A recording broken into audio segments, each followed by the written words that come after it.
E estamos de volta com o BBcast, seu podcast de automobilismo e outras nerds. No episódio de hoje vamos falar sobre o GP da Áustria. E aqui comigo está a Débora Santos Almeida. Bem-vinda, Débora. Olá pessoal, sejam bem-vindos a mais um episódio do BBcast. Eu achei que talvez esse episódio nem fosse existir, mas como a gente teve uma corrida agitada, as últimas 20 voltas, tem coisa para falar sobre o fim de semana. Exatamente, para quem assistiu a sprint e não dormiu durante ela, sabe que ali não teve muita emoção. A corrida também, ao decorrer dela, também não estava com tanta emoção assim. Porém, as últimas 20 voltas foram sensacionais, dignas realmente de um BBcast. Bom, eu sou o Rubens GP Neto, agradeço a todo mundo que está aqui já ouvindo o BBcast. Agradecer também nossos apoiadores de coração, muito obrigado. Vocês auxiliam bastante no Boletim do Paddock. E lembrando nossos ouvintes aí, quem ainda não é membro do canal do Boletim do Paddock, no link, quer dizer, na descrição desse podcast, tem o link para se tornar apoiador. Se possível, dá uma passadinha lá, ver a possibilidade de se tornar apoiador e auxiliar no desenvolvimento e crescimento do Boletim do Paddock e do BBcast. Agora, no meio de julho, vai ter também em promoção lá o Amazon Prime.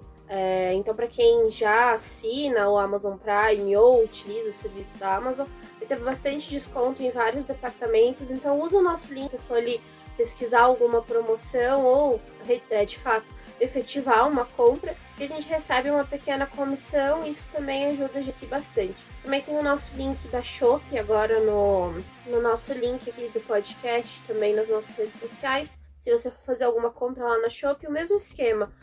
Clica no link, você é redirecionado para o aplicativo e quando você finalizar a compra, a gente recebe uma comissão. Mas é bem legal e acaba ajudando a gente.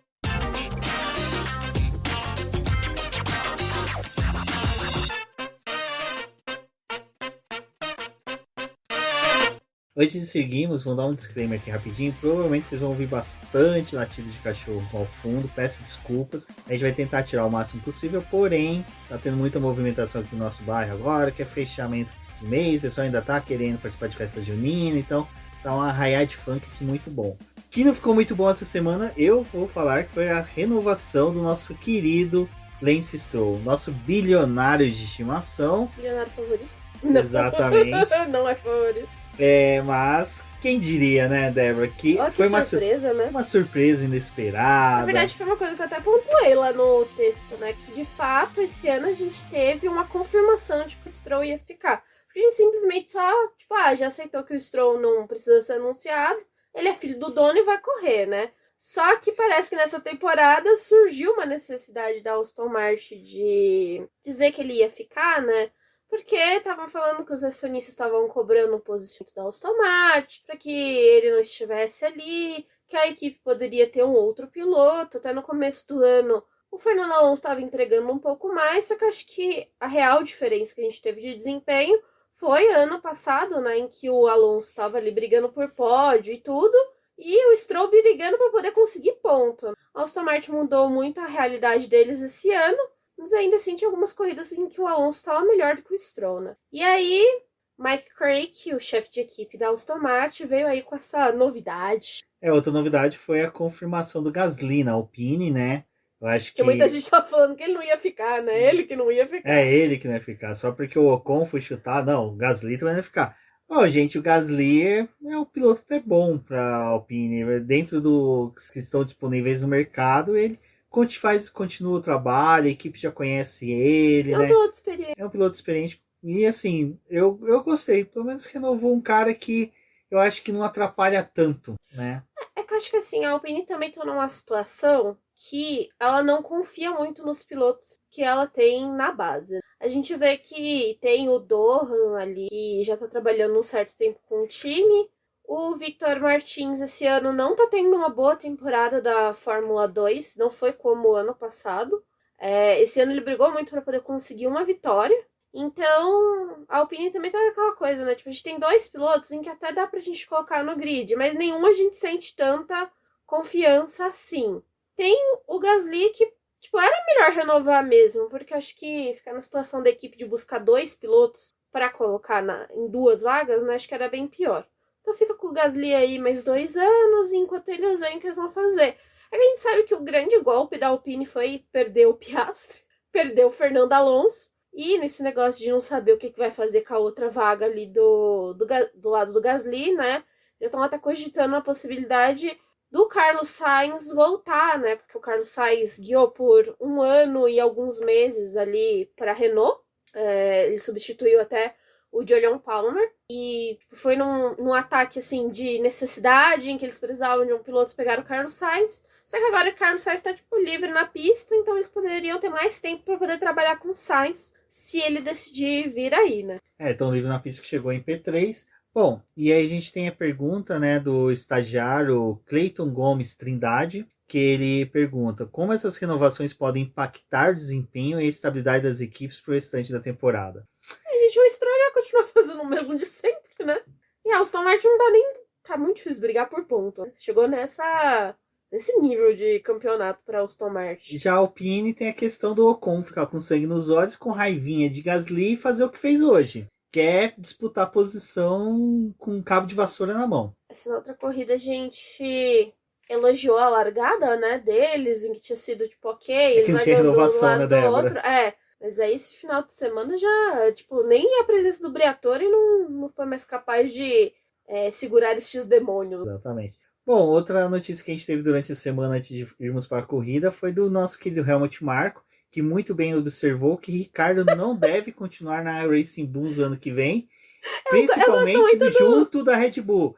Segundo alguns falam que nem repositor de prateleira de Red Bull ele deve servir no supermercado lá da Áustria. Eu critico muito, né, o pessoal ainda dá palco pro Marco por algumas coisas, mas eu acho engraçado quando ele vem com umas observações dessas, tipo, deixa eu falar um negócio aqui, né? É que assim, tava aquela coisa de, quem será que vai ficar do lado do Tsunoda? E aí parece que os acionistas, né, deram uma puxada de orelha no povo da Red Bull, falando, então, vocês têm um time B para poder treinar pilotos pra gente colocar na equipe principal. O Pérez está ali até hoje em dia, né? Porque vocês não estão tendo capacidade de treinar nenhum piloto para poder fazer esta belíssima equipe andar para frente. Então a gente tem que se submeter a ficar com o Pérez e não tá treinando ninguém para poder vir pro lugar do Pérez. E o Ricardo aqui não vai vir, porque também não está entregando. Então foi isso. O Marco veio aí com essa novidade, falando que o Ricardo não. Bom, eu vou ser sincero. Tô mais surpreso com a renovação do Lance Stroll do que com essa afirmação. Que olha... Muito bem observado, velho. Sei lá, né? Assim, eu acho que já era meio que esperado que o Ricardo não fosse ficar. É que tem uma corrida ou outra que ele faz uma graça. Tem uma corrida ou outra que o Tsunoda não vai tão bem. Aí lembram, né, do Ricardo. E é muito engraçado que, tipo, as justificativas que as pessoas têm para o Ricardo se manter na Fórmula 1 mas é que ele é uma pessoa tão boa, ele é uma pessoa tão alegre. Você fica tipo, Nossa, desculpa. Nossa, muito obrigada. Não, é isso que você tem a dizer. Eu tenho muito respeito pelo Reginaldo Leme, muito mesmo. Mas na hora que ele afirmou que todo mundo gosta do Ricardo, eu falei, todo mundo quem? Bom samaritano? Não é bem assim. Uma boa parcela abandonou o barco aí nos últimos anos. Nossa, foi barata voa mesmo. Bom, e sobre isso a gente tem novamente a pergunta do nosso estagiário, né? O Cleiton Gonçalves Trindade. Gonçalves não, Gomes Trindade. Qual seria o futuro ideal para o Ricardo após a saída da Racing Bull? Ficar de garoto propaganda mesmo. A DM das redes sociais, né, da Racing Bulls, da Red Bull, de qualquer coisa aí que tenha Toro, da Chicago Bulls, talvez, né, da Free Boys também. Free Boys seria Free Boys? E disse que não vai para outra categoria, né? Que se não sair que se não ficar que o objetivo dele é ficar na Red Bull, que ele não está analisando outra categoria. Vai ficar aí do Christian Horner. Né? Vai virar o David Coulter. Vai substituir o David Coulter como... Sabe que faz aqueles eventos, vai dar zerinho com o carro da Red Bull nos centros da cidade. Eu acho que o Guaxupé deveria recepcionar o Daniel Ricciardo também para dar uma volta de carro da Red Bull por lá. Prometo dizer tudo que tem para dizer sobre o Ricardo quando ele de fato estiver fora. Exato. Que aí, né, eu já pego todos, já gabarito o Código Penal. Bom, Débora, essa semana nós tivemos sprint, que, diga-se de passagem, né, até brinquei no Twitter que era melhor ter sido um e-mail essa sprint, porque, olha, não foi lá essas coisas, né. Eu gosto de sprint, eu gostava das sprints em circuitos pequenos, como é na Áustria, como é em Interlagos, mas agora a gente percebeu, né, que essa sprint se tornou meio que um treino onde as equipes testam as configurações ali do que seria para corrida. Ah, não vai dar certo isso, vamos mudar para alguma outra coisa. E elas dão essas experiências até durante o treino classificatório, né? E aí chegam na corrida já com um carro mais bem configurado. Na verdade, eu acho que a sprint de semana só serviu para que a Red Bull encontrasse de fato uma configuração para o carro, que é algo que eles conseguindo fazer em treino livre, tipo, acertar realmente o carro para poder ter uma grande vantagem. E ninguém quer usar em nada nessas sprints, né? Tipo, assim, só 8 pilotos pontuam, uma pontuação ainda que é bem baixa, e a gente vê que não flui, né? Ainda teve ali uma briga do Norris com o Verstappen, mas muito pelo que já tinha acontecido da classificação. Só que, sei lá, tipo, a Fórmula 1 hoje, da forma como ela é programada, né? Tipo, fazer uma sprint no meio de uma rodada tripla. Semana que vem eles já vão correr. Se tem um dano muito grande no carro, você já tem que pensar na próxima corrida, que por mais que você esteja mais próximo das fábricas, ainda tem muita corrida para o campeonato acabar. Tipo, a gente tava na 11ª etapa do ano, de 24. Então ainda tem mais da metade de um campeonato para poder ser executado, né? E aí, tipo, fica essa coisa. A gente tem que preservar o carro, preservar o equipamento.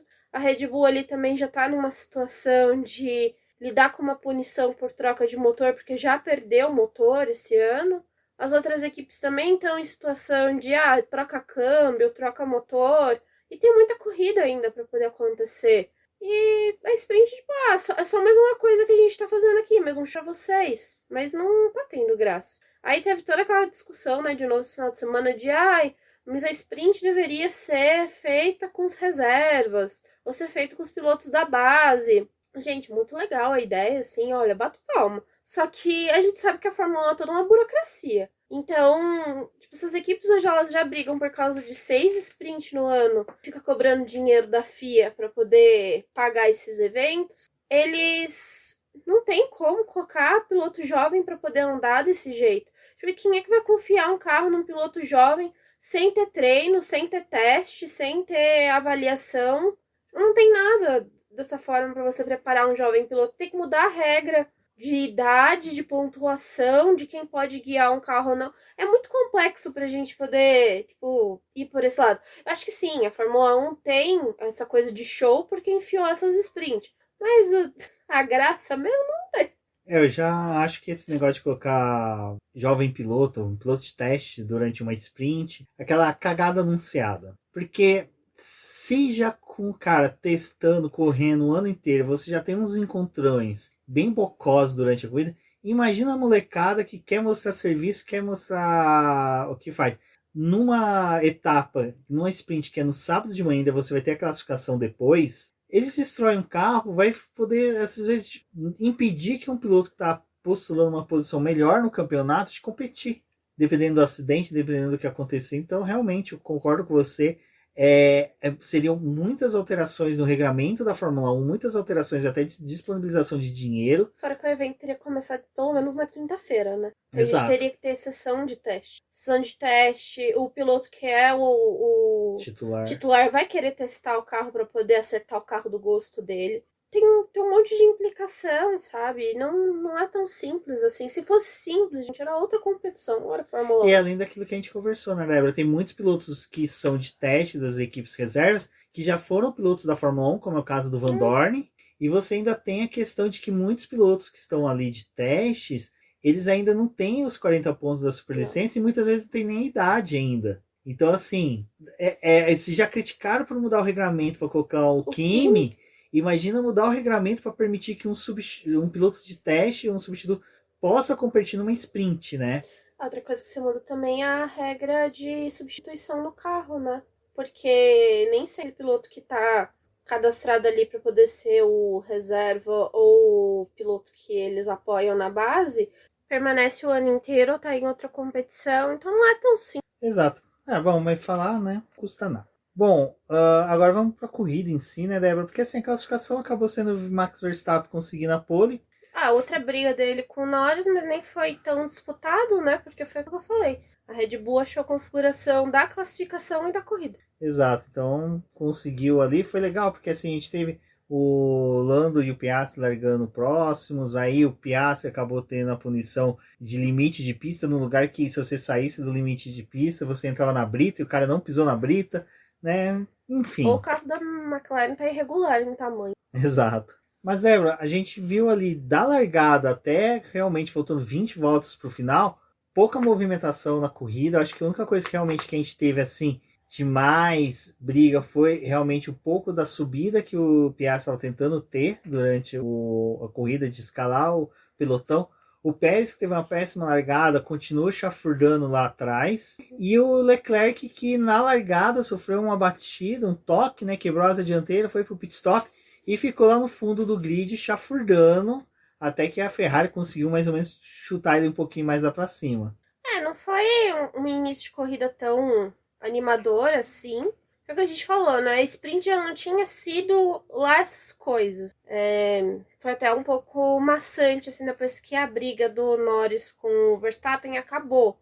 Pra corrida, tinha expectativa de que eles voltassem a duelar, mas a gente viu que a Red Bull tinha conseguido achar uma configuração, né? Foi importante para eles a sprint dessa forma para poder configurar o carro de uma forma melhor para o Verstappen. Então, no início da prova, o Verstappen reclamou algumas vezes de a gente tá com o pneu ruim, o pneu tá desgastando, aí teve a questão lá das marchas do carro, mas não estava sendo uma corrida tão disputada.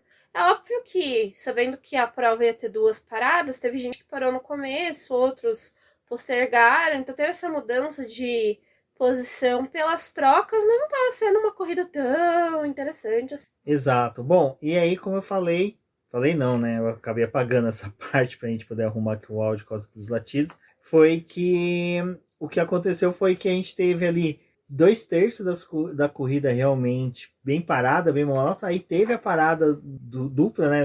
O Verstappen parou e o Norris parou em seguida. Isso foi legal que eles marcaram, né? A McLaren marcou o Verstappen, né? Tipo assim, mesmo que tivesse uma distância entre eles em pista, a McLaren tava naquela torcida de, tipo, chegar ao final da corrida, o Norris talvez consiga reagir, porque o nosso carro tem um pouco mais de desempenho, para ir correr atrás do Verstappen. Exato. E aí, pela primeira vez, acho que em anos, a gente viu a Red Bull errar no pit stop do Leclerc, do Verstappen. Do Leclerc até seria interessante. É capaz do Leclerc um dia ir pra Red Bull e todos os pit stops serem errados. Todos serem cagados, a estratégia não funcionar. Mas, e aí com esse erro da Red Bull no pit stop do Verstappen, o Lando conseguiu sair colar dele. O Verstappen tinha mais de 6 segundos de diferença. Saiu do pit stop, conseguiu abrir até 2 segundos, mas não adiantou nada. Parece que aquele último stint ali, os pneus não estavam casando com o carro da Red Bull. Ele errou também. Ele teve um erro também, e aí foi a aproximação do Lando, que realmente desde 2021 o Max Verstappen não tinha um oponente, não tinha alguém para disputar a posição com ele.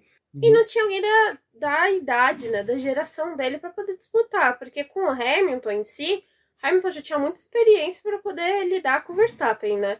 Mas a gente achava que essa disputa que a gente tá vendo agora em pista ia ser com o Leclerc. Não aconteceu e tá sendo com o Norris. E como você falou, questão da experiência, né? É a primeira vez que eu acho que o Norris está disputando. Primeira vez que eu acho, não, é a primeira vez na carreira do Norris que ele está disputando não uma posição intermediária. Ele está disputando vitória. E é o que até o pessoal lá no grupo dos apoiadores falou, até o Will Mesquita apontou muito bem, que depois da vitória, o Lando tá mais confiante, ele tá com mais gana de buscar essa vitória, e realmente foi onde que ele disputou posição com o Verstappen, fazendo com que o Verstappen tivesse que, assim, voltar a ser aquele guri de 2021, anos anteriores, que até mesmo se criou aquela regra Verstappen, né? Que você não pode mudar de condução ou posição do teu carro na pista enquanto você freia, para justamente não correr o risco de um acidente, como aconteceu, salvo engano, Bélgica 2016, 2017, alguma coisa assim. Então, foi realmente assim, um momento que a gente gostou, cara, todo mundo, quem estava sentado levantou, foi aquela coisa que a gente falava lá no podcast F1 Brasil, a gente tava no lustre, teve sabe? alguma chance, né? Acho que a gente sabia que a Áustria era mais fácil da Red Bull ir bem, porque é o circuito deles, né? E nos últimos anos a Red Bull, se ela não abandona a corrida por algum problema no carro, que nem aconteceu ali na época da pandemia, né? Um problema de motor, é mais fácil deles terminarem a corrida, porque é um circuito muito favorável para eles terem uma boa prova, né? Então, depois do que aconteceu na sprint, era meio que cantado que o Verstappen ia ganhar. É que a realidade foi que a Red Bull colocou ele numa posição em que ele precisou brigar, né? E aí, de novo, tem aquela coisa, tipo, o carro da Red Bull, ele é muito bom ainda, é o melhor carro do grid. Mas, nas condições ideais... Temperatura e pressão, ideal, ele é o melhor carro. Melhor carro. Começa a fugir do que não é esperado, né? Tipo, stop ruim, aí o pneu não funciona.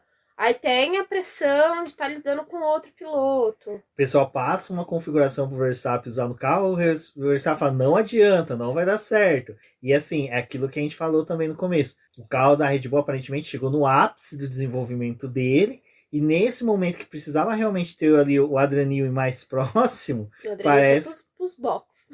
Exatamente. A casa dele. Então, mas aí casa até com a pergunta do Rafael Oliveira, né? Que ele pergunta, comprovou esse GP, né? Comprovou que o carro da Red Bull só anda de frente para o vento sem levar pressão? Eu acho que tem um pouco disso. Tipo, assim, se ele tiver que mudar de posição, trabalhar mais defensivamente, ele não funciona, difícil, né? E também um carro que, tipo, tá escorregando muito, né, nas curvas. Então tem o desgaste ali do pneu. É que teve um momento da corrida em que um carro feito pra andar no trilho? Vamos falar assim? Aquele trilho perfeito da pista, ele é feito pra andar ali. E não tá podendo atacar muito zebra, né, também. É um circuito que também não é bom fazer isso, que o Hamilton fez e danificou o carro 2 vezes no final de semana, né, então não tá fácil também. Mas eu acho que a Red Bull é o carro perfeito, porque não tem ninguém enchendo o saco deles, né. E pro próprio Pérez, assim, tipo, eu tenho muito a dizer sobre a pilotagem do Pérez, mas o próprio Pérez, no meio das brigas ali do pelotão, ele não tá progredindo nada, né? O carro não evolui com ele. Tipo, tem a responsabilidade do Pérez, mas eu acho que também tem esse negócio de quando é jogado esse carro no meio de uma briga, não flui também. Eu também tenho essa sensação, não só da percepção do caso do Pérez, porque até mesmo o Pérez, nos anos anteriores, ele até ganhava, né? O cara que mais ultrapassou na corrida. E agora nem porque isso. conseguia fazer recuperações, né? Classificava mal e recuperava bem. Esse ano, o cara ficou chafurdando atrás das duas Haas. Tomou Talvez vareio do o Piastri. seja inocente. Não acho, porque assim... Só um pouco.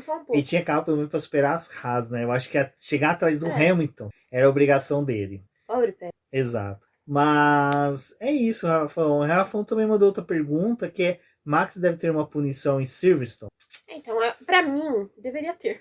Pra mim, com certeza. Né? Porque acho que assim, os 10 segundos... Saiu barato. Saiu muito barato. Porque ele teve a chance de voltar pra corrida, né? O Norris abandonou porque o carro dele estraçalhou mesmo o assoalho, teve problema da asa dianteira, então eles tinham muita coisa para poder resolver e não tinha como ele voltar. Se ele voltasse pra pista, mesmo na condição de, tipo, trocamos a sua asa dianteira e ele volta, o carro não ia funcionar por causa do assoalho, né? Que é uma peça importante. Então não ia adiantar de nada o Norris voltar. Ele ia virar chicane. Então, saiu muito barato pro Verstappen a punição. Ele voltou no 5º lugar, em que a Haas não ia ameaçar ele, que tava ok terminar ali no 5º lugar para poder pontuar, porque ele ia pegar essa porção de pontos enquanto o vice não ia conseguir nada nessa corrida, né? Pelo abandono.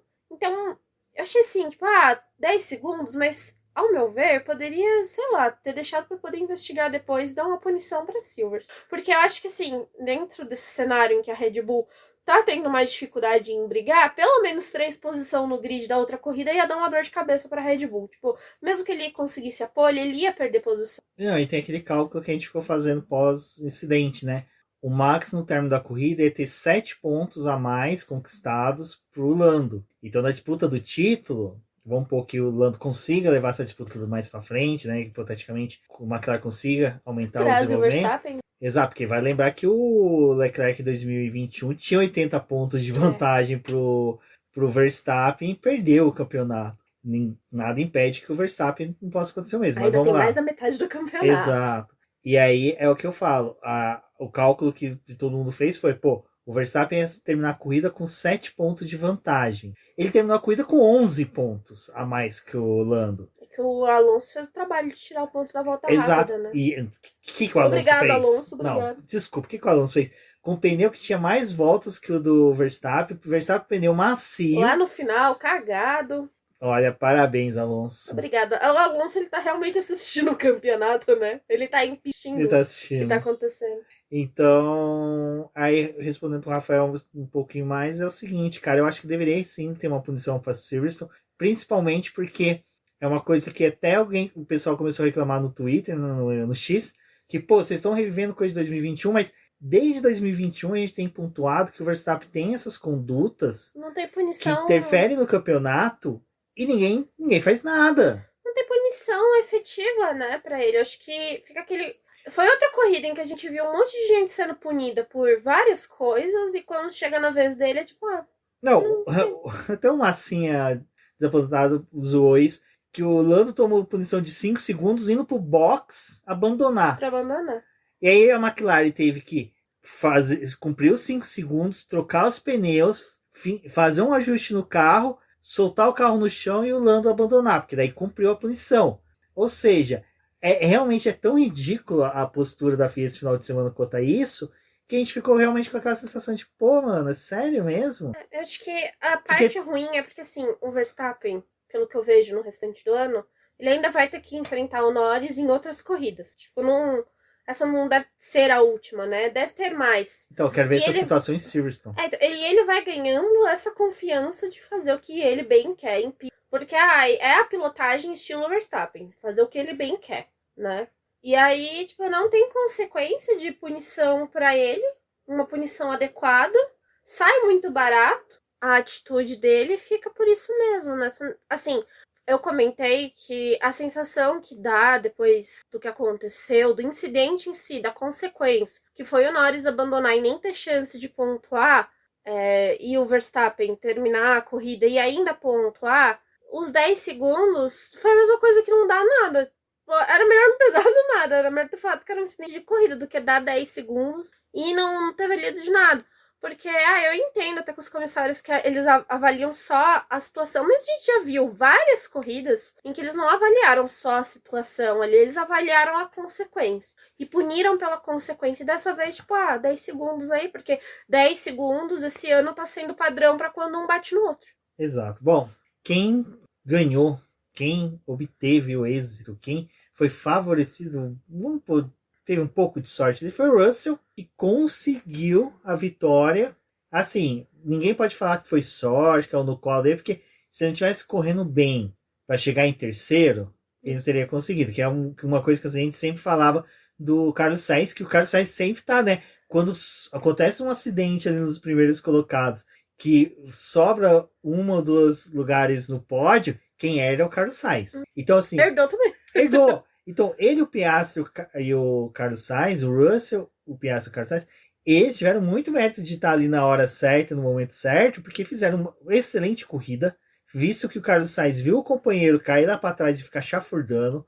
O Russell conseguiu superar o Hamilton desde a classificação e até na disputa da largada quase ultrapassou o Norris, que o Norris dessa vez viu que o Russell estava largando bem, fechou o Russell e conseguiu manter o Russell em terceiro, se distanciar do Russell, e o Russell fez a corrida dele ali. O Russell teve a disputa com o Sainz, teve com o Hamilton, né? Não foi uma corrida também tão simples para ele, né? Porque ele teve que enfrentar o pessoal durante a prova. Então também teve aquela coisa, né? Troca pneu, vai mais para trás do outro, tem que ultrapassar de novo, mesma coisa. Então eu acho que assim, efetivamente o Verstappen e o Norris mereciam um pódio, até mesmo por tudo que eles fizeram na corrida. Se hipoteticamente não tivesse tido um entrave entre eles, sim. Mas, pô, os 3 caras que herdaram o pódio também mereciam. Tiveram uma corrida muito boa. O Piastri, como a gente falou, era para ter largado mais à frente. E aí que tá, aquela punição que não desceu no sábado, faz a gente pensar, pô, era pro Piastri ser o vitorioso hoje, mas parece que ele tá ficando com a mais gana, né, de querer a vitória, porque ele falou, pô, é meu 4º pódio, segunda vez em segundo lugar, se eu não me engano, terceira, se eu não me engano, na verdade. E ele tá devendo agora com a memória. Esse final de semana teve muita corrida. Não, tranquilo. E é realmente aquela coisa, né? Os pilotos que estavam ali realmente mereceram. Eles correram bem. Fizeram um bom final de semana. Eu acho que assim, o final ali em que o Totó fala pro Russell, você tem como vencer isso? Eu entendo que ele falou, olha aí, a vitória caiu realmente pra você, você tem que terminar a corrida. Dado o histórico do Russell em algumas provas aí, que ele acabou errando bem no final, acho que eu entendo o que o Toto Wolff quis dizer, entendeu? Sabe aquele meme que tem da pessoa pensando, aí tem uma guerra surgindo Aí atrás? ele fala, Era o Toto Wolff pensando, Azerbaijão 2023, quando ele bateu na última volta, Singapura, não sei o que, não. Realmente. Na verdade, o que eu acho é que a fala do Toto Wolff foi um pensamento intrusivo que saiu. E ele tava com o dedo no rádio. E aí o pensamento intrusivo venceu, entendeu? E aí ele fala, tipo assim, meu celular, se estiver aqui na minha mão, e se eu jogar ele no meio da pista agora, será que vem um safety car? Mais ou menos isso. Sabe que eu pensei nisso na Fórmula 1? Lá no setor A, quando a corrida tá chata. Se eu jogar alguma coisa lá, né? Se eu jogar, será que eu não entro nunca mais no autódromo? O que acontece? Será câmera suficiente pra saber que fui eu que joguei? Sabe onde que eu já pensei nisso uma vez? De pular na pista? Quando tinha aquela passarela em Curitiba. Sim, aquela dá uma vontade. Dá uma vontade de pular. Os pensamentos deles são complicados. Mas enfim. Mas é o que a gente tá falando, né? O Russell tava ali numa posição favorável pra poder ganhar. Mas era isso que o Totoro tava com medo. Esses pensamentos vir no Russell. E se eu bater? E se eu bater? E se eu bater? E se eu pegar um retardatário agora e bater? O que acontece? Se eu dar uma esticadinha aqui na brita pra dar uma emoção? E se o Piastri chegar aqui um pouco mais perto? Acho que teve um pouco de pensamento intrusivo, né? Não custa nada de falar, né? É bom que você acorda a pessoa que tá ali. Tipo, Sabe quem não teve pensamento intrusivo esse final de semana?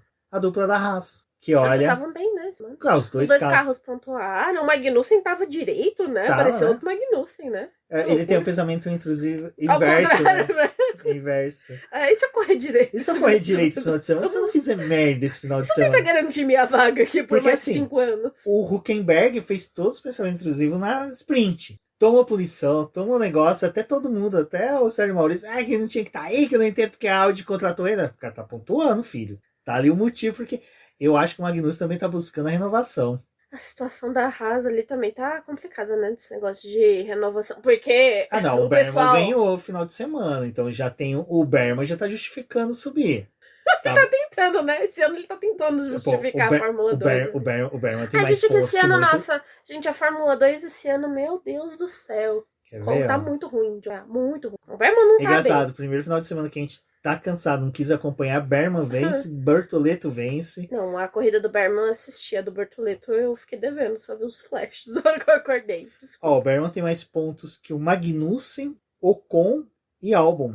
Tá bem ainda. Tá bem. Metade do campeonato ele tá na frente de metade do grid, quase. Parabéns, viu, Berman? Parabéns. Então, realmente. E aí vem a pergunta do nosso querido Rafael, que ele pergunta, né, sobre a Haas. Melhor fim de semana da Haas do ano, comprova que o Gunter já fazia hora extra. Fazia hora extra, já tinha bastante tempo. Acho que no começo do ano já mostrou ali que algumas decisões do Aião, do fato de ter realmente, tipo assim, vamos botar o Berman pra poder testar mais vezes. Eu me sinto amigão dele. Eu gosto muito dele. Não, eu me sinto amigão porque o release da Haas é uma carta dele falando Hi Rubens, my friend, às vezes assim. Cara, esse cara ele se dedicou, amigo, né, ele é meu amigo. Ele mandou um e-mail só pra mim. Olha só contou pra você o relato da corrida, né? Ele não fez nada com isso. Não, só isso. Confidenciou, né? Mas assim, a Haas parece que ela tá tendo um pouco mais de controle, né?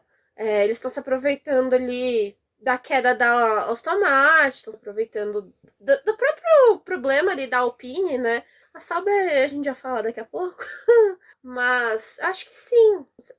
Tem uma parte, tipo, o chefe de equipe não tava fazendo nada, né? O Gunter não tava fazendo nada. E ter ali um outro chefe de equipe que tá mais concentrado no que tá acontecendo na equipe, dando um pouco mais de suporte, a gente tem visto a Haas fazer algumas corridas boas. É que tem um carro que ainda tem essa dificuldade, né, de pontuar. Não é um carro que às vezes eles fazem classificação, mas não consegue manter na zona de pontuação. Mas o Hülkenberg tá se esforçando. E essa corrida o Magnussen se esforçou bastante. Exato. Eu gostei. E Rafão, a gente já tinha até várias vezes pontuado algo semelhante sobre como a Haas aparentava ter um bom carro, mas não ter coordenação, né? E você trouxe essa pergunta num dia que realmente mostrou que a equipe soube aproveitar tudo, abandono de 3 carros à frente deles, que foi Leclerc, Norris e o Verstappen, né? Que apesar que o Verstappen chegou ainda um pouco à frente, e não se né? envolver em batida, né? Desnecessária, Exato. coisa. Então, foi uma corrida que poderia ter sido mais acidentada, né? Exato. Eu gostei do resultado da Haas. Porque assim, eu vou ser sincero, quando eu vejo o pessoal falando, a Haas tinha que ser vendida para Andretti, eu falei, não, é o Racing Bulls que tinha que ser vendida para Andretti, a Alpine. Apesar que a Alpine, né, com Briatore agora, a gente já vai comentar sobre ela, mas a Haas, deixa a Haas não completou nem 10 anos de Fórmula 1, vai completar daqui 2 anos, deixa quietinha aí. A Haas, ela tinha um problema muito grande de gerenciamento. Então tinha algumas horas que você falava, pô, cara, o que estão fazendo? Tipo, porque é uma equipe que trabalha com o dinheiro que tem, aí mas tem o auxílio da Ferrari, mas não faz proveito desse auxílio, não tá tirando nenhuma vantagem de nada. Tipo, a Haas, ela tava existindo ali no grid, né? Mas acho que tinha muito dessa coisa, tipo, o ego do Gunter, né? De manter o Gene Haas ali, tipo, ele tá aqui presente na equipe, mas eu dou uma respostinha pra ele, tipo, fim de semana, o piloto quer mais ou menos, mas aí ao mesmo tempo você tá, tipo, tentando justificar a permanência deles por várias temporadas. Acho que tinha essa coisa de, tipo, era algo mais... Vamos trabalhar com mais ou menos, que o mais ou menos a gente ainda tá aqui no grid. Não precisa ir tão bem. Eu acho que a visão desse novo chefe de equipe é, tipo, vamos fazer alguma coisa que presta com essa equipe? Bom, e falando que fazer coisa que presta, parece que o Briatore tá fazendo algo que presta na Alpine, né? Porque, pô, 2 corridas que o cara já tá lá, essa semana já saiu o fato dele todo bonitão, né? Do lado do Farm, parecia aquele primo que passou no concurso público e o primo que tá ainda trabalhando como jovem aprendiz aos 27 anos. Ele tá se colocando na posição de chefe de equipe, mas que não é, né? Não é realmente, mas tá ali. Ah, com certeza. Tá. Não, se você olhasse bem a foto, você ia ver que tinha barbantes amarrados nos pulsos e na cabeça do Firmino, porque ele virou a marionete do Briatore agora. Mas assim, eu vou reclamar? Não, porque isso é sensacional. Hoje a gente teve uma disputa do Ocon e do Gasly, e era uma disputa por pontos, que era uma coisa que a gente estava reclamando no começo do ano, que era, pô, a gente ficava vendo disputa lá pelo 17º e 16ª colocação. Não, os caras estavam disputando por pontos. Agora ficou interessante. Os áudios do Gasly, né? No rádio também. Pô, eu renovei contrato. Eu sou o cara que renovou o contrato. O cara tá demitido. Mas aí também a Alpine não toma jeito, né? Com relação à rádio da equipe com os pilotos, né? Tipo, tomam decisão que realmente fazer, né? Mas foi assim, pelo menos estavam brigando por ponto. E acho que o mais legal dessa briga dos dois é que o Alonso assistiu. O melhor rádio é o Alonso. Falou, uou! Cara, Alonso pensando, nossa, que interessante, né? Será que quando eu tava correndo na Alpine era desse jeito? Que me viam na pista com o Ocon? tipo aquele filme que a pessoa morre, sai do corpo, começa a ver tudo em volta, começa a ver tudo em volta. Acho que ele teve essa sensação. Será que era assim que me viam? Exato. E aí tem a pergunta do Rafão, fechando as perguntas dele, que Ocon e Pérez perdem o assento. Quem perde o assento primeiro, né? Entre o Ocon e o Pérez. Eu vou ser sincero, eu queria os dois. Durante a corrida eu falei até pra ela, eu falei, cara, eu se fosse Alpine, falava, Ocon, sai, sobe o Dohan. Porque daí você sabe o que o Dohan vai apresentar até o final do ano. Então, uma decisão que você vai ficar com o piloto da base, você vai buscar outra pessoa, né? Já que o Sainz tá enrolando a Alpine e a Williams, né? O Sainz tá enrolando todo mundo, até namorado. Não, é um rolão. Mas o Pérez também, que teve um final de semana lamentável, né? Pontuou pela glória de não sei quem, porque olha... Pode falar, Débora, essas suas respiradas fundas, eu sei que de dentro de você tá querendo sair algum ódio. Acho que assim, o Pérez é isso aí, né? Eu acho que tem um pouco de responsabilidade do carro pra ele, de tipo, ele já não se classifica bem. Então não tem muita chance de fazer uma corrida decente. Então o carro no meio do turbilhão ali não ajuda ele a progredir, né? Faça qualquer estratégia com ele esse ano, não funciona. Que ele fica ali no final mesmo, né? O Pérez é aquele aluno que tá com a cola correta na prova, mas tira 5, né? Vou marcar um errado aqui pra ver. Vou marcar algumas erradas. Opa, marquei todas. Acho que o Pérez é um assunto que já deu também, sabe? Já deu na Fórmula 1, já deu. Lembra uma coisa que você falou, e hoje a gente teve muitas lembranças do podcast F1 Brasil, porque o tio Delvas mandou um áudio pra gente explicando sobre tudo que ele viu ali do lance Pérez, do Norris do Verstappen, e é uma coisa que chegou uma hora que a gente tava cansado de falar da transmissão. E agora eu lembro que há um tempo atrás a gente ficou cansado de falar de limite de pista. Cada época a gente fica cansado de um assunto, e agora é do Pérez. Cara, e eu, sério, cara, pô, mano, é que é muito, desculpa, é muito chato você ver que, assim, um carro que teria potencial na mão de um outro piloto, que, cara, imagina, aquela disputa que estaria o Norris, seriam 3 carros. Se fosse numa mão de um Fernando Alonso, de um Lawson, de um Carlos Sainz, pô, seriam 3 caras disputando a vitória. Não, a gente teve 2 caras só disputando a vitória e 3 que herdaram o pódio que estavam assim, o que aconteceu? Tipo assim, o que aconteceu? Então, eu acho que é essa indignação que a gente fica, né, de, pô... E até eu brinquei no Twitter, né, o Carlos Sainz está enrolando a Alpine e a Williams para ver se a Red Bull acorda desse feitiçaria mexicana e fala, não, vamos trazer o Carlos Sainz porque é melhor do que daqui a pouco tá perdendo o Mundial de Construtores, viu?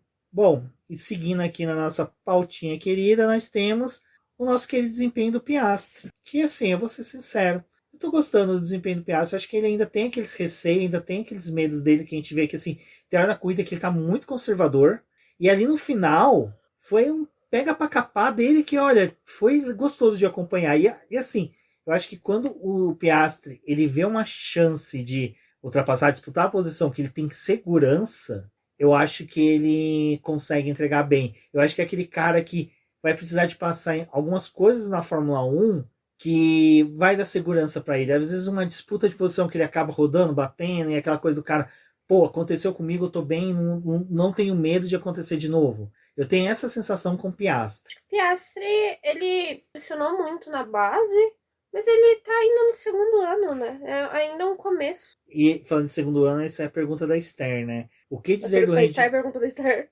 O que dizer do rendimento que o Piastri tem apresentado? Ele continua no segundo ano apenas, mas está com nenhum carro de grande rendimento. Ele, assim, eu acho que o Piastri ele tá fazendo o dele. É difícil de cobrar algo a mais, porque ele ainda tá se desenvolvendo. Só que assim, tipo, o desenvolvimento dele na Fórmula 1 é muito melhor do que a adaptação que o Ricardo tava tendo. Se for comparar assim, é outro nível. Mas ele ainda é um piloto muito jovem, né? Então ele erra algumas vezes. Acho que o grande problema dele é a degradação de pneu, que é algo que ele ainda tá tentando dosar e que o Norris já chegou num patamar assim que ele entendeu como é que o carro da McLaren funciona, como que é a tocada dele e o que ele pode fazer. Mas o Norris já tá há mais tempo na McLaren, tipo, ele já entende, né, como funciona ali. Então, o Piastri ele ainda tá entendendo quem são os adversários dele em pista. Eu vi o pessoal, tipo, criticando o Piastri, falando, ai, mas olha aí o jeito que ele é e não sei o quê. Gente, eu acho que ele tá tentando ainda, sabe? A McLaren não tem o melhor carro do grid, tá agora com um dos melhores. Ele tá brigando ali, tipo, com pilotos que tem mais experiência, que é um Carlos Sainz, que é o Russell que tá mais tempo na Fórmula 1, porque apesar do Russell tá há menos tempo na Mercedes, ele tá há muito tempo na Fórmula 1, porque ele teve ali na Williams, tipo, criou casca na Williams. Tá brigando com o Hamilton, que tem 7 títulos. Então, assim, ele tá brigando com gente que tá há mais tempo na Fórmula 1. Eu vi muita gente tacando pedra no Piastri, questionando algumas coisas, tipo, de pista, dele ter batido no Leclerc, da forma como foi, ou de ter extravasado ali o limite de pista na classificação. Só que você vê que ele é um piloto rápido, é um piloto que tá ainda em desenvolvimento da técnica dele, e o grande responsável de ter que entregar alguma coisa hoje, assim, entregar mais, né? É o Norris. É o Norris que tá fazendo esse trabalho. Ele tá tentando brigar por pódio, mesmo assim, tá brigando por pódio. 2 pódios esse ano, 2 segundos lugares. Tá brigando com pilotos que estão há mais tempo. Tipo, eu acho mais válido questionar alguns desempenhos que o Leclerc tem, às vezes, do que crucificar o Piastri, né? Eu concordo, eu acho que o Piastri, ele não tem... E outra coisa que eu sei também é que o pessoal, tipo assim, a mesma má vontade que tem com o Norris tá sendo transferida pro Piastri em algumas situações. Tipo, parece que a dupla da McLaren, o pessoal tem uma má vontade. É que o pessoal criou... Aí eu vou um pouquinho além. O pessoal criou um ranço com a McLaren por causa do fato de ter chutado o Ricciardo. Tipo, ninguém olha que aquilo ali é uma empresa que precisa de resultados para poder trazer patrocinadores para ganhar dinheiro. e para desenvolver o carro, e é aquele ciclo, né? E se eu não tivesse chutado, o Ricardo não tava disputando o título. Não, com certeza. Cara, a McLaren, até antes da gente gravar, eu fiz um cálculo rápido. Pelo resultado que se desenhava, hipoteticamente, se o Lando tivesse chegado em segundo, era vice de pilotos e vice de construtores. Tinha passado a Ferrari. Então, assim, pô, era um resultado. Não é como se o Norris não estivesse pontuando que nem era o Ricardo, gente. Exato. Tá Piastri. Não, o Piastri tá pontuando muito. O Piastri, a gente tá vendo ele aqui ó, em sexto lugar do campeonato, somente 6 pontos atrás do Pérez. E uma coisa que a gente comentou, ele e o Russell devem ultrapassar o Pérez, eu acho que nas 2 próximas corridas. Eu achava que até mesmo seria agora, mas só que o Pérez milagrosamente conseguiu um bom resultado, vai se entender por quê.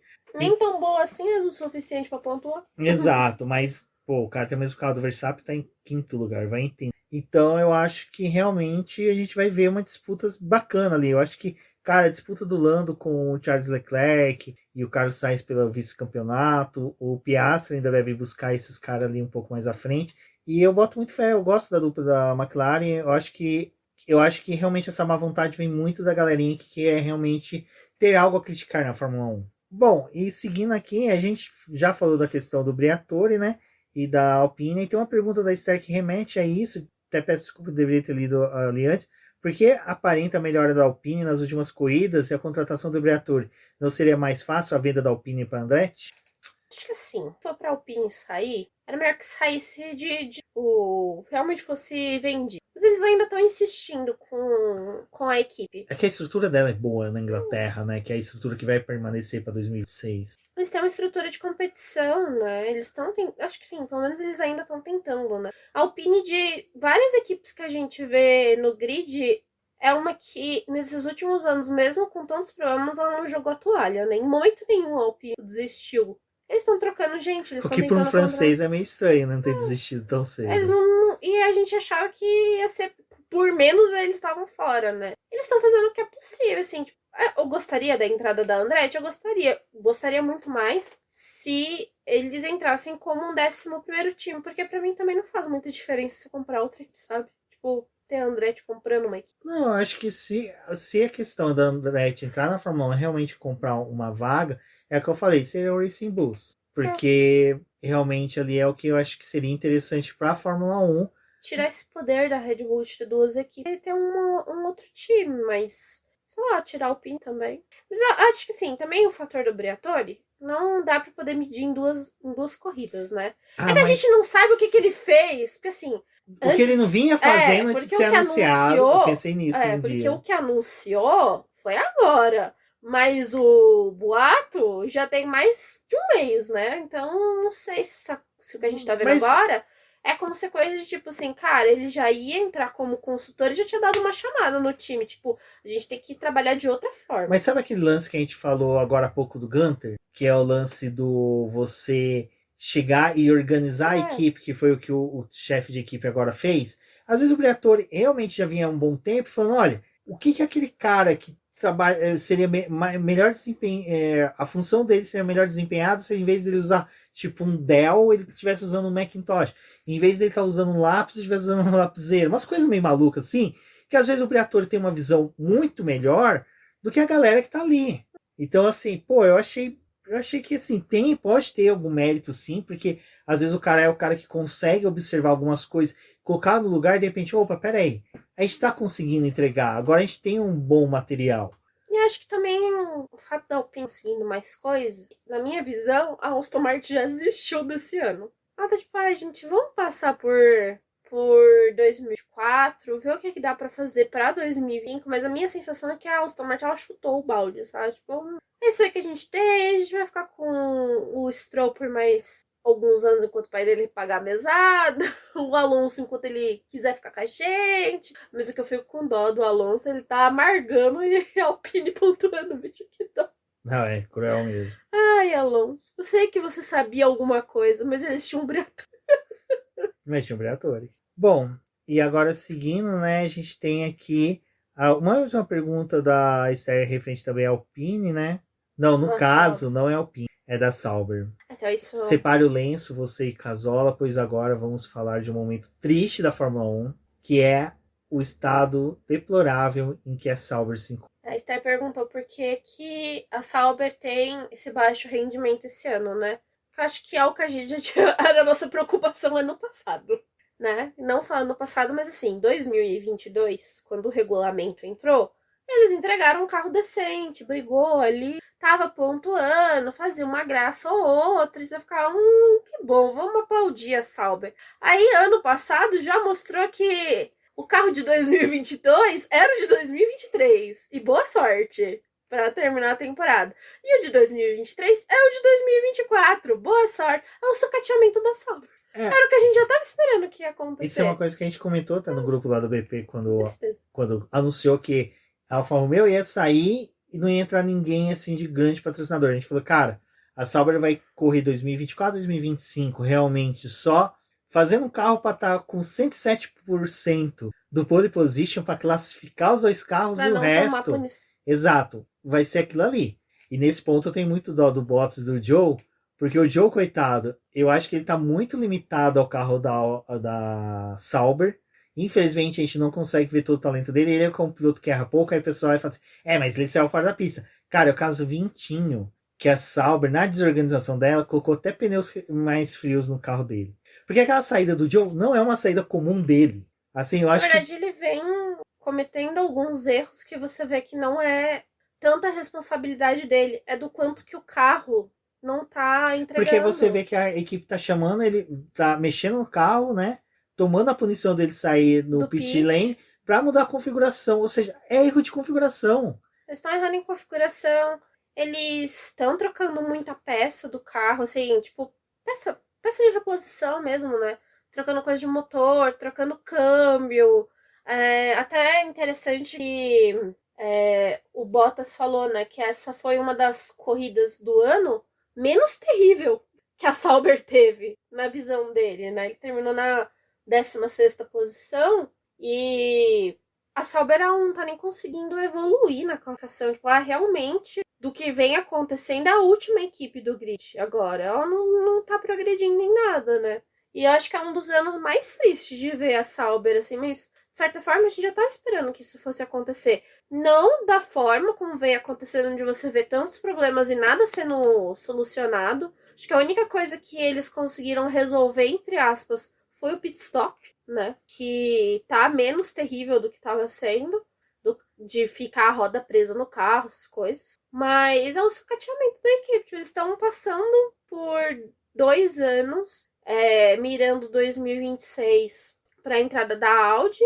Essa coisa de tipo, tem o patrocínio da Kik e da Stake, mas, gente, esse dinheiro que eles estão colhendo é para poder deixar pro desenvolvimento do carro de 2026. Ano que vem que eles vão gastar esse dinheiro no carro de 2026. Também não vai ser no carro de 2025. Não, e você percebe que não é uma grana tão alta que tá entrando, porque você tem um teto de gasto em que, por mais que esteja entrando grana, eles não podem gastar isso tudo no futuro. Não. Então, realmente, é uma sensação de que eles... Eu vou casar 20 aqui com você no chão. Eu caso 20 que eles estão muito mais focados, às vezes até mesmo, em aplicar esse dinheiro em estrutura. Às vezes a gente não sabe, mas está tendo mudanças dentro, renovação. Ela era muito boa em estrutura, não? Às vezes renovação de equipamentos, renovação de ferramentas, entre outras coisas. E falando, gente, porque daí quando a Audi chegar, a Audi não tem que investir nisso. Ela tem que só investir no carro, no motor. E a estrutura já tá boa. Porque por mais que a Sauber, eu não sei como tá agora, né? Mas até então, o túnel de vento da Sauber era um dos melhores que tinha assim, no mundo da Fórmula 1, né? Um dos melhores. Não sei o quanto que deve Porque ela até mesmo aluga, né, para outras categorias. Aluga para categoria, para desenvolvimento de outros carros, para teste de chassi, essas coisas, eles emprestam. Tanto que o carro da Alfa Romeo em si, o carro de rua da Alfa Romeo, eles ajudaram, né? Muito dessa parte de tecnologia da Sauber, eles usaram no carro de rua. Mas é isso. E de certa forma, a gente não tá vendo tanta batida, né, da Sauber, assim, tipo do Bottas, do Joe.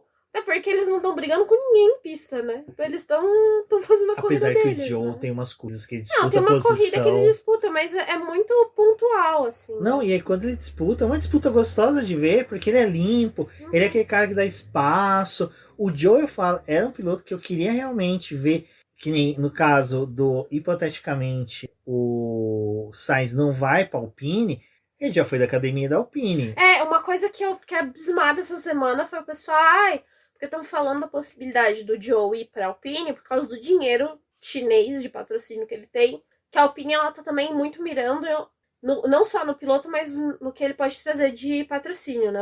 O Carlos, se ele sair da Ferrari, vai sair da Ferrari, ele tem a Stella e o Santander que ele vai levar com ele. Então já é um dinheiro que a Alpine ganharia. E o Joe também tem esses dos patrocínios dele que bancaria a permanência dele na Fórmula 1, né? Então a Alpine também teria de olho. E aí eu achei muito bizarro o pessoal falando, mas o Joe na Alpine? Da onde que estão tirando isso? Gente, vocês esquecem que até um tempo atrás ele era piloto da Alpine. Ele era da academia da Alpine. Ele corria com o carro estampado com as cores da Alpine. Gente, vocês têm memória fraca? O que acontece? E ele não saiu por briga pro negócio, foi porque abriu uma vaga na Sauber e a Alpine não queria que ele corresse lá na Sauber estampado Alpine. Não, ele viu que na Alpine ele não ia ter chance, porque eles estavam mirando na preparação do Piastri.